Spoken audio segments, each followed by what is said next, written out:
మమ్మల్ని మికిలిగా ప్రేమించిన ప్రియ మా పరలోకపు తండ్రి, మీ ఘనమైన మహిమ గల అద్భుతకరమైన ఆశ్చర్యకరమైన కీర్తి కలిగిన మహిమ కలిగిన ఘనత కలిగిన శక్తి కలిగిన బలము కలిగిన ఐశ్వర్యము కలిగిన జ్ఞానము కలిగిన నీతి కలిగిన పరిశుద్ధత కలిగిన రక్షణ కలిగిన విమోచన కలిగిన స్వస్థత కలిగిన జీవము కలిగిన పునరుద్ధానము కలిగిన త్రియేక దేవుడు అయిన మా తండ్రి, మీకు స్తోత్రములు ప్రభువా. ఆకాశముని సింహాసనము భూమిని పాదపీఠము నాయన, నీ పాదాల చెంత చేరి తండ్రి నాయన మరి యొక్క పునరుద్ధాన దినము ప్రభు దినమును మీరు మాకు అనుగ్రహించి మీ సన్నిధిలో మమ్మల్ని ప్రవేశపెట్టి ఈరోజు మిమ్మల్ని స్తుతించి ఆరాధించి కీర్తించి ధ్యానిస్తూ ప్రకటించే కృపను మీరు మాకు అనుగ్రహించినందుకు స్తోత్రములు స్తోత్రములు ప్రభువా. ఈ రోజుని చూడలేని వారు ఎంతోమంది ఉన్నారు ప్రభువా, చనిపోయి మరువబడిపోయారు ప్రభువా.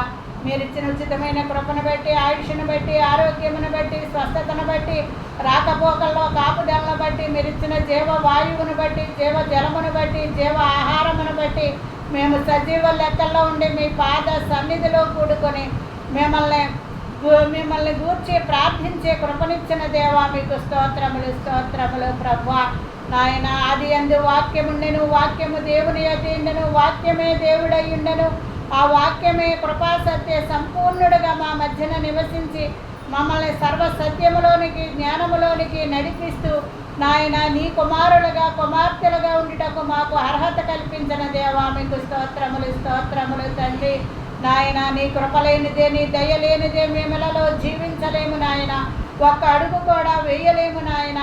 వాక్యమయ్యన్న దేవా, నీ వాక్యమును మేము ధ్యానిస్తుండగా బ్రహ్మ నాయన మీ ధర్మశాస్త్రములోను పరిశుద్ధ గ్రంథములో ఉన్న మర్మములన్నిటినీ మీరు మాకు బయలుపరిచి నాయన నా నోటిని మీరు బోరగా వాడుకుని నా స్థానములో మీరుండి ఖాళీ స్థలములో మీ దూతలను కూర్చుండబెట్టి మీ ప్రేరేపణలో ఉన్న బిడ్డలందరినీ మీరు ఏల వేసుకుని పిలుచుకుని సమకూర్చుకున్నారు కాబట్టి ప్రభువా, వినగలిగిన శక్తిని గ్రహించగలిగే ఆత్మను బిడ్డలకు మీరు అనుగ్రహించమని, సమస్తమును దీవెనకరంగా ఆశీర్వాదకరముగా మేలుకరంగా జయకరముగా మార్చమని నజరేయుడైన యేసు క్రీస్తు వారి ప్రశస్తమైన నామములో ఈ ప్రార్థన మీకు సమర్పించుకొని చున్నాను పరమ తండ్రి.